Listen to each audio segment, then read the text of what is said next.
Welcome to another episode of A Salt and Buttery with Intent to Satisfy. Today we're going to do something really simple. It's called pesto. Now, I know you can just purchase a container of it in the store, or you can make your own. It's a very simple recipe, very simple ingredients, and there are a couple alternatives that you can do. First thing I'm going to do for this is I'm actually going to lightly toast some pine nuts. Now, a lot of pesto recipes actually call for using walnuts in it, and if that is what you prefer, you can definitely do that. And if you do it with the walnuts, you can either lightly toast them or not. Okay, some people prefer to toast them, some people prefer not. It's all a matter of personal preference, like a lot of other things in cooking and in life.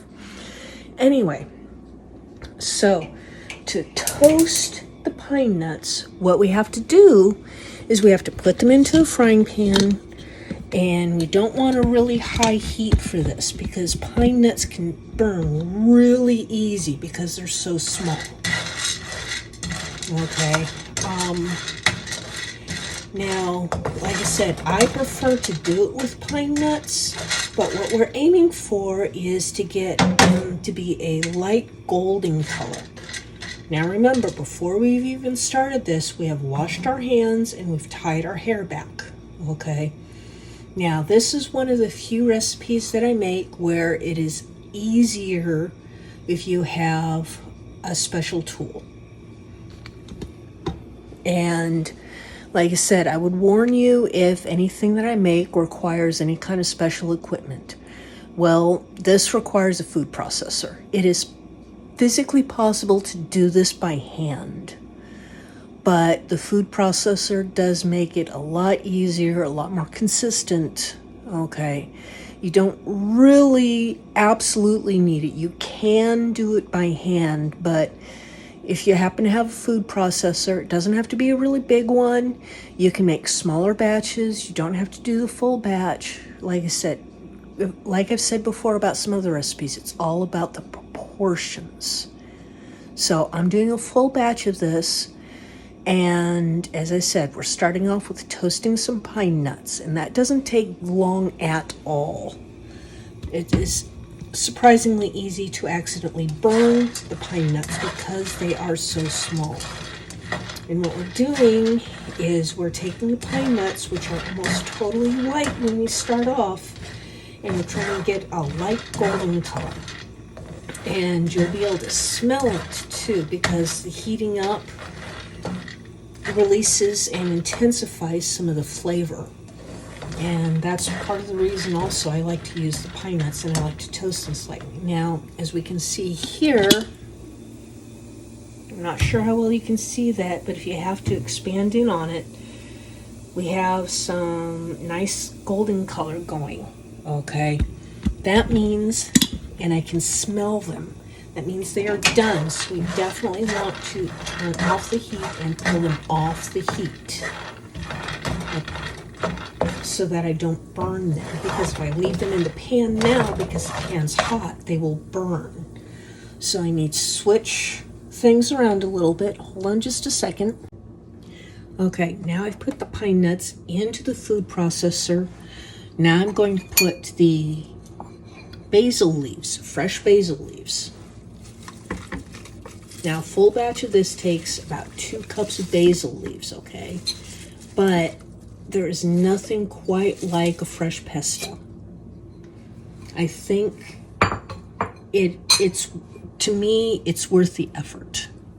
And we throw in some garlic. And once again, this is something that you can alternate a bit. If you don't prefer garlic, hey, that's fine if you want to do a little bit of onion instead, or if you want to use a roasted garlic or a garlic paste. You cannot really get away with using a garlic powder for this because it just does not work quite right. Okay, so at this point, we are going to be making some noise. So, hold your ears, cover your ears, hold on, turn on the power, and we're making some noise. Here we go.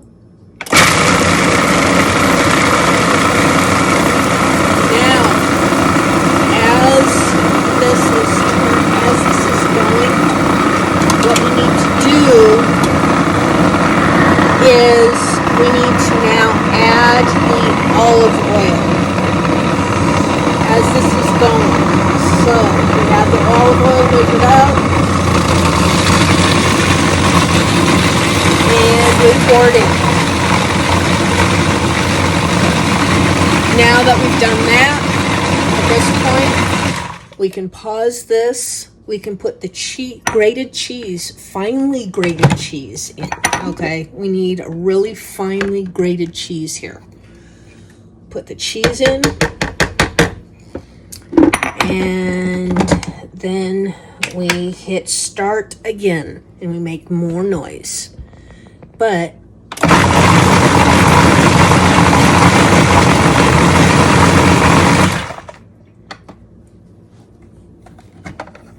okay, now we have a pesto. Let's take a look at this.